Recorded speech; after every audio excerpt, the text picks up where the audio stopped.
అహంకారంతో 151 ఏమైంది? 11. అహంకారంతో పక్కనున్న ఇల్లులో లైట్ బల్బే వెలగట్లా. ఏం మాట్లాడారండి? బాబు గారిని అవమానిస్తారా? 53 రోజులు బంధిస్తారా? అందరికీ తల్లి లాంటి భువనేశ్వరమ్మని అవమానిస్తారా? వదిలిపెట్టం భయ్యా, ఎందుకు కంగారు? వీళ్ళు ఎంత దొంగలంటే అందరూ అప్రమత్తంగా ఉండాలి.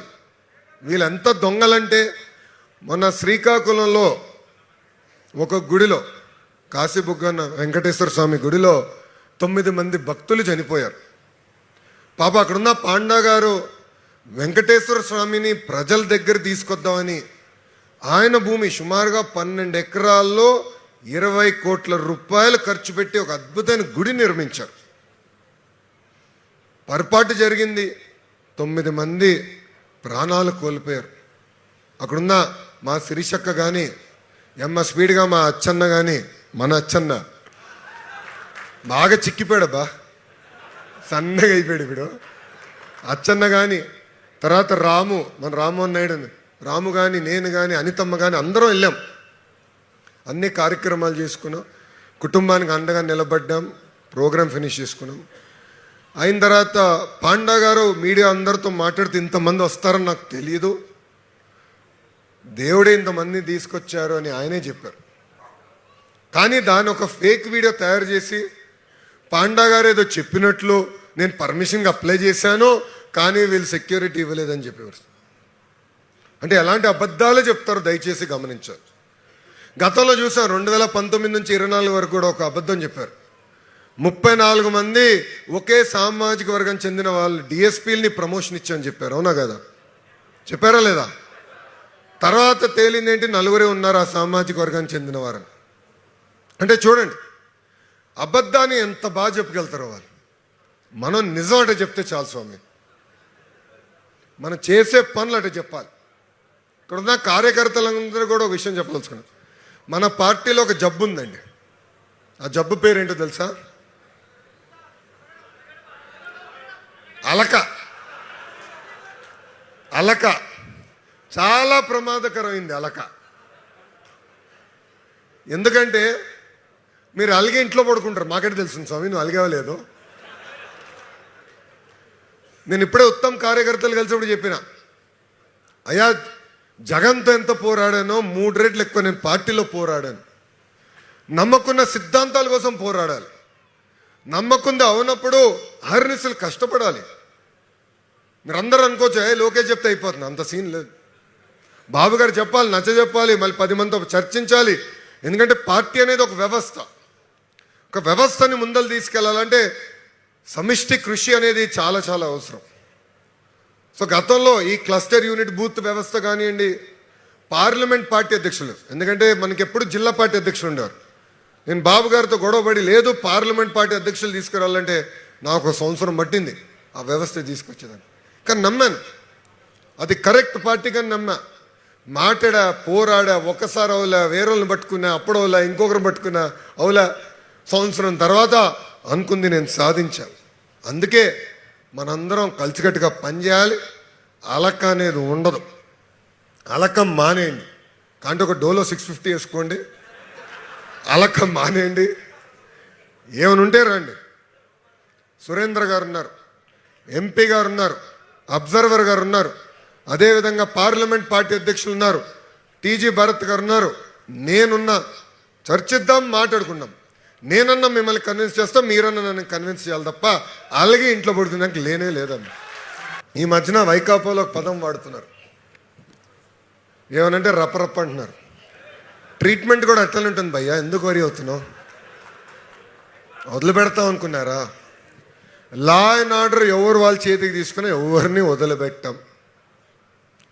వాళ్ళు ఎక్కువ తక్కువ మాడితే మీరు వాళ్ళ కార్యకర్తలను అడగండి. ఏనాడైనా కనీసం మీ చేతికి చేయిచ్చాడా జగన్ అని అడగండి. ఏనాడైనా కలిశాడా అని అడగండి. కనీసం ఒక ఫోటో మీతో దిగాడా అని అడగండి. అరే సొంత కార్యకర్తని రోడ్డు పైన పడేసి కారు ఎక్కించి చంపేశాడు స్వామి. ఎంత దారుణం అంటే, ప్రమాదాలు జరుగుతాయి, జరగవు నేను అన్నట్లా, కానీ ఒక కార్యకర్తకు కానీ ఒక వ్యక్తికి కానీ ఎవరికి కానీ పొరపాటున టైర్ ఎక్కితే మనం ఆపి దగ్గర పిలిచి ఏంటమ్మా ఎలా ఉన్నావు, అన్నా ఎలా ఉన్నావు అంటాం. అలాంటిది కార్యకర్త మెడపైకి కారు తీసుకెళ్ళి ఆగను కూడా ఆగకుండా శవాన్ని ఇక్కడ రోడ్డు పైన ఉన్న శవాన్ని తీసుకెళ్ళి చెట్టుల్లో ఇసిరేసి ఆయన కార్యక్రమంకి వెళ్ళాడు. ఎక్కడికి వెళ్ళాడు? ఎవరో చనిపోయారంటే ఆ కుటుంబాన్ని పరామర్శించడానికి వెళ్ళాడంట. అది ఆ పార్టీలో ఉన్న వైకాపా కార్యకర్తలకు వాళ్ళు ఇచ్చే గౌరవం. ఇది మనందరం గుర్తుపెట్టుకోవాలి. రెడ్ బుక్ రాజ్యాంగం అనేది అమల్లో ఉన్నది అనేది ఆయన మళ్ళీ రిపీటెడ్గా చెప్పాల్సిన అవసరం లేదు. అది అమల్లో ఉంది. చాలామంది మీద అన్యాయంగా అక్రమంగా కేసులు పెడుతున్నారు, అన్యాయంగా అక్రమంగా జైల్లో నిర్బంధిస్తున్నారు. We don't care all these things. నేను చాలా సందర్భాల్లో చెప్పా, ఈ తిరుపతిలోనే చెప్పా, ముఖ్యంగా లోకేష్ రెడ్ బుక్కి మా కుక్క కూడా భయపడదని. మేము భయపడటానికి సిద్ధంగా లేవు. జైలుల్లో పెట్టుకుంటాడో, లేక దొంగ కేసులు పెట్టుకుంటాడో, లేకపోతే పోలీసుల చేత కొట్టిస్తాడో, దేనికైనా సిద్ధపడే రాజకీయాల్లో ఉన్నావు లోకేష్ అని గుర్తుపెట్టుకోమని మనం చేస్తున్నా. ఇవాళ నీకేదో పవర్ ఉందని పండగ చేసుకుంటేనో, నీకేదో పవర్ ఉందని మా మీద దౌర్జన్యం చేస్తేనో రాబోయే కాలం ఎలా ఉంటుందో కూడా ఒక్కసారి ఆలోచించుకుంటే మంచిది. నాకు ఆలోచన జ్ఞానమే లేదు. నా రెడ్ బుక్ ఉంది, నా దగ్గర పోలీసులు ఉన్నారు, ఎంతకైనా తెగిస్తాను, ఎన్ని అక్రమ కేసులైనా పెడతాను, ఎంతమందినైనా జైల్లో పెడతాను అని నువ్వు భావిస్తే దీనికి ప్రతిఫలం లోకేష్ అనుభవించక తప్పదు రాబోయే కాలంలో. ఇవాళ్లతోనే పని అయిపోలేదు. ఇళ్ళకి కానీ పండగ అయిపోయిందా? పండగ చాలా ఉందిగా, చాలా పండగలు ఉన్నాయి, చాలా పండగలు వస్తాయని కూడా ఈ సందర్భంగా నేను చెప్పదలుచుకున్నాను. కాబట్టి Lokesh is a immatured politician. అతనికి కక్ష సాధించటం తప్ప రాష్ట్ర అభివృద్ధి తెలియదు. కక్ష సాధించే క్రమంలోనే అతను తన గొయ్యి తాను తవ్వుకుంటున్నాడని నా అభిప్రాయం. వెనక్కి చూసుకొని ఆలోచించేటటువంటి జ్ఞానం కూడా అతనికి లేదు. అధికార మదంతో ఉన్నాడు. అధికార మదం శాశ్వతంగా ఎవరికి ఉండదు. మా అమ్మని అవమానించారు. వాళ్ళ అమ్మని అవమానించింది ఎవరో నాకు తెలియదు ఇంతవరకు. నా మీద కూడా అన్నారుగా శాసనసభలో అవమానించారని. చెప్పమంటున్నా, శాసనసభ రికార్డ్స్ తీసుకురండి, శాసనసభలో చూడండి. వాళ్ళ అమ్మగారిని ఎక్కడో ఎవరో అవమానిస్తే తప్పేది, దాన్ని మేము కాదంటలా. శాసనసభలోనే అంబటి రాంబాబే అవమానించాడని బావుడు ఏడ్చారు. చూపించమంటున్నా నేను. అనవసరంగా అన్యాయంగా వారి తల్లిగారిని దూషించడం కానీ, వారి తల్లిగారిని అవమానించడం కానీ నేను ఎప్పుడు చెయ్యలేదని కూడా చెప్తున్నా. ఇప్పటికి చెబుతున్నా, అప్పుడు చెప్పా, ఎప్పుడు చెబుతా.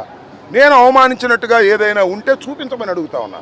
ఊరికినే మా తల్లిని అవమానించారు, మా నాన్నను జైల్లో పెట్టారు అంటే మీ నాన్న జైల్లో పెడితే కనపడంలో జైల్లో పెడతావా? మీ నాన్న ఒక నేరంలో జైలుకి వెళ్ళాడు, 53 రోజుల తర్వాత బెయిల్ వచ్చింది. అందువల్ల ఇవాళ కనపడడంలా జైల్లో పెడతాను, జోగి రమేష్ని జైల్లో పెడతాను, చెవిరెడ్డి భాస్కర్ రెడ్డిని జైల్లో పెడతాను, వైఎస్ఆర్ కాంగ్రెస్ పార్టీ కార్యకర్తల్ని నాయకుల్ని అందరిలో జైల్లో పెడతాను.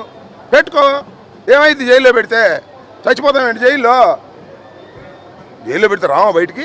మీ నాన్న రాలేదా? జగన్మోహన్ రెడ్డి రాలేదా? ఏంటి ఇవన్నీ మాకేం కొత్త కాదని కూడా ఈ సందర్భంగా నేను మనవి చేస్తున్నాను. నువ్వు జైల్లో పెడితేనో, నువ్వు కేసులు పెడితేనో, నువ్వు సవాళ్ళు చేస్తేనో, నువ్వు రెడ్ బుక్లు చేస్తేనో ఎవడు భయపడడు. భయపడటానికి సిద్ధంగా లేము. దీని ప్రతిఫలం అనుభవించడానికి నువ్వు సిద్ధంగా ఉండు. పిల్ల లోకేష్, నీవు పిల్లోడివి, నీకు తెలియదు. మీ నాన్న ముఖ్యమంత్రి అయ్యాడని, నువ్వు గెలిచానని ఏదో సంబరాలు చేసుకుంటున్నావు. అవన్నిటికీ కూడా మీరు చూశారుగా, సంవత్సరంన్నర అయింది. ఎంత ప్రజల్లో తిరుగుబాటు వచ్చిందో నేను ప్రత్యేకంగా మీకు చెప్పాలా? మీకు తెలియదా? ఆ రోజున ఎలా ఉన్నాం మేము? ఎలక్షన్ వచ్చిన నెల రోజులు ఎలా ఉన్నాం? సంవత్సరానికి ఎలా ఉన్నాం? సంవత్సరంన్నరకి ఎలా ఉన్నాం? 3 సంవత్సరాలకి ఎలా ఉంటామో చూస్తారు మీరు. 4 సంవత్సరాలకు ఎలా ఉంటామో చూస్తారు మీరు.